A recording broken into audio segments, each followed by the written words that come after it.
Leelanau State Park.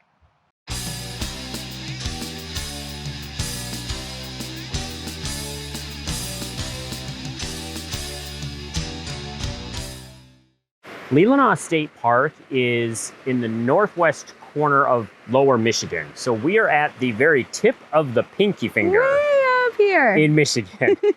And it feels like you're way up at the point when you're trying to drive here. It's a long, windy drive. Yeah, you're going up M22, which is one of the more well-known roads in the state of Michigan. It goes through quite a few resort towns, Leland, Northport, and a few others that are very well-known, very popular in the summer. And traffic pretty much just crawls. Yeah, depending on what time of year you're here, if there's any special festivals or anything going on the weekends, and just the road coming up is kind of curvy, but it's kind of a good setting to make you patient, because that's really what I think this state park is about. There isn't a ton of stuff here. You're right at the point where you're right at the end of the land in Michigan. There is a lighthouse here, and there is about 50 sites in a rustic campground. It's rustic camping only. It is rustic only, and it looks really cool because there are a few sites, maybe 6 or 7, that are right on the water. Now, caveat, the water's up really high this year, so that water's really right in your backyard. But still enough buffer, you're not gonna get flooded out. But even most of the sites, I think, have a little bit of a view. They're quite buffered from one another. That is one thing that's really nice here, is that they're quite a ways away from each other. So you've got a little bit more privacy here. It's definitely a rustic setting. This would be a really good place for stargazing. I think this would be a really nice place to come out and hang out for the weekend, and you're going to be by yourself. Yeah, and that was my point, was, it's start to get your patience on the drive up here and just start to chill out. And when you get here, just enjoy it. You could spend a lot of time out here on the point digging through rocks. You can find Petoskey Stones here, which are, it's Michigan's state fossil, because Petoskey's are actually a fossil, not a rock. I did find one, yeah, kind of. It's hard to see them when they're not wet. They don't look yeah. like much. So look in the water, not next to the water. They're not the cool polished ones that you see later. This is the raw form. Okay, you got to work on that one a little bit before it looks even cooler. So you've got the rustic campground where you can kind of have some privacy. You can kind of wander around on the point. You can go into the lighthouse, although there is a charge for the lighthouse. Mm-hmm.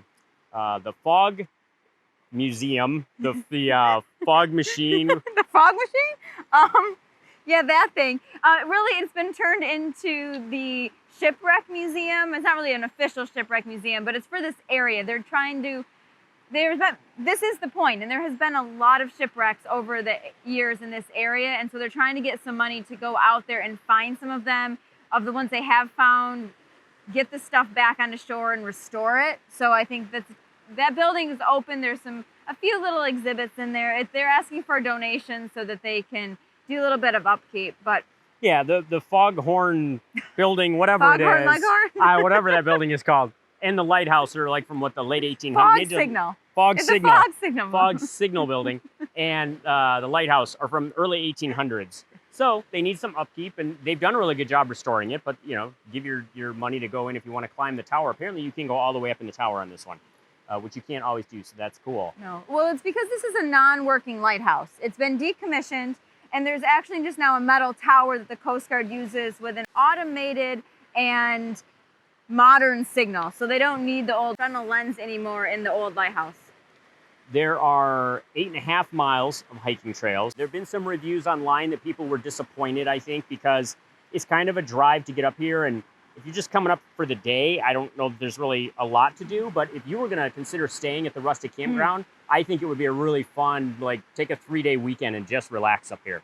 I agree with that. There's not really a whole lot of beach here. Even on a good day, it's all rocks. There isn't a sandy beach here, so you're not going out and playing in the nice water with your sand toys. But you would definitely stick a lawn chair out here, wade in, look for those Petoskey Stones, maybe watch some ships go by. I think this would be definitely a nice weekend getaway for sure. Yeah, it's 1,500 acres, I think, total when you count. And the trails are in a little bit separate area. So you drive all the way to the point, and that's where there's a day use area with some nice picnic facilities there. Some games and stuff are set up to play, horseshoes, that kind of thing. And then the lighthouse and everything's up here on the point, and the campground is up here. The trails are in a separate part of the park, still up on this pinky area, but not quite as far north. Leelanau State Park has had an interesting history when it comes to the ownership of the land in the park itself. The original 31 acres were donated in 1932 and became known as Northport State Park, and that was at the very tip of the peninsula. But about 10 years later, that land was turned over to Leelanau Township to be used as a township park. And as you can see on this map here, we're talking about way up here at the point. But then in 1963, almost 350 some acres were donated further south on the peninsula, and that was dedicated and became what we now know as Leelanau State Park.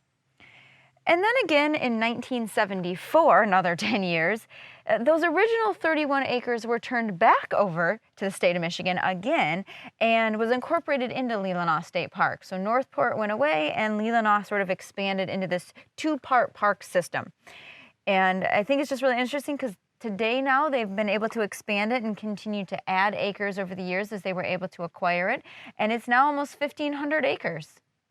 From the main parking area, there's a number of different trails you can go on. There's the Lake Michigan Trail, which is a little shy of 1.5 miles round trip. And then there's the Mud Lake Trail, which is 3.2 miles round trip. But we did notice is there's a few cutoffs, so you don't have to go the whole distance. You can cut through.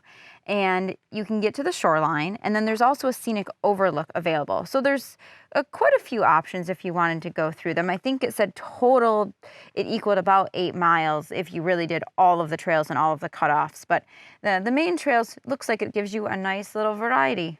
This is part of the Shoreline Trail. It's a shorter loop, it's about 1.5 miles total. We didn't go all the way out to the shoreline. We took a little cutoff that goes to an outlook or an overlook that you can see the lake. And I assume at some point there was a greater expanse that you could see than you can see now. Yeah, we tend to find that, haven't we, where the trees have grown up, which, you know, that becomes a natural resources issue, right? Like they don't want to cut them down because it ruins the beauty, but yet then it ruins the whole point of the overlook. But you can still see the water, and I think, don't entirely quote me on this, but I think it's one of the Manitou Islands that you can see out there. Yeah, you can definitely see an island. There's an island out there. We weren't sure I don't know exactly which one. it is. I know they're out there somewhere, but I'm not sure if that's exactly the direction we were looking. This trail is pretty narrow in places. It's through the woods because you're right near Lake Michigan is kind of what you would expect from an area like that because there's a lot of, you know, sand and dunes and that kind of thing. So kind of a sandy trail.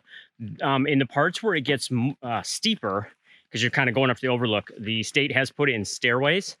But they are helpful, but they are slippery because of the sand that people have tracked onto them or that just gets blown on them. So something to be aware of and be careful about. I don't know that I would mark it as a hard trail to do, but you know, you're going to put a little effort in.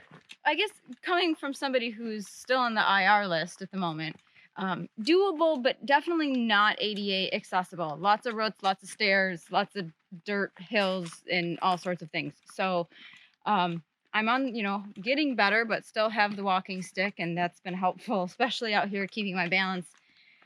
We did notice on the map that it says that there's an ADA accessible foot trail, but it is crushed gravel. So I guess take that as you will, depending on what they mean by that in terms of disability. I don't really see how a wheelchair would go down it very well, because it didn't seem to be that packed, but I think that is what they're considering it. So. And it doesn't go very far, I think you said, according to the map, right? No, it goes kind of down by Mud Lake, but it definitely doesn't go to the shoreline. It doesn't go to the overlook. It's probably maybe a 1/4 mile, if that. Yeah, and that's the other trail is the Mud Lake Trail. It takes you out to the inland lake. We haven't been on that one. I would assume it's probably pretty similar in terms of the way it's made up. I'm assuming it's similar in terms of the bugs. Flies, mosquitoes. It's, you know, we're here in early August. Michigan. In northern Michigan, you're going to have to deal with some of that. So if you're going to be out for a while, make sure you're wearing a hat. Maybe get some bug spray, whatever you use for protecting yourself from that. But it's just, again, something else to keep in mind. All in all, it's a nice trail in here. I mean, nice woods and... It's quiet. I don't even really hear any birds. We saw a snake. I saw a snake. You got to see a snake. I think part of the charm of Leelanau State Park is you're not going to get a lot of people up here because you're in an area where you are coming here only if you are here for the park. There's not really anything else up here right at the tip, you know, once you get past sort of the touristy towns. Yeah, and that's nice. I mean, we did meet a bunch of people that were coming back from the beach, a few people with binoculars that had done the Mud Lake loop and that they were out birding. And I think that that's something here, obviously, that they were interested in doing. But yeah, you're definitely going to be a little bit on the secluded side out here, which is kind of nice. It's a good way to be sometimes. Well, normally we'd consider 1,500 acres big for a state park, and it is for its land size. This is definitely on the smaller side in terms of the activities and the amenities, but it doesn't mean you should discount it. One of the things I like about the state park system in Michigan is the diversity. There are some that are more metropolitan parks, there's some that have a lot of different things to do, and there are some that are just kind of quiet places to get away. This is one of the quieter places, I think, and I'd really like to find a 3-day weekend where we could just disappear up here and relax and just kind of stare at things or maybe read a book and really, get away and find a way to relax. When we talk about up north, this is our definition of up north. Absolutely. So consider going up north in Michigan or wherever you are, whatever you decide to do. Keep on trucking. And we'll see you out there.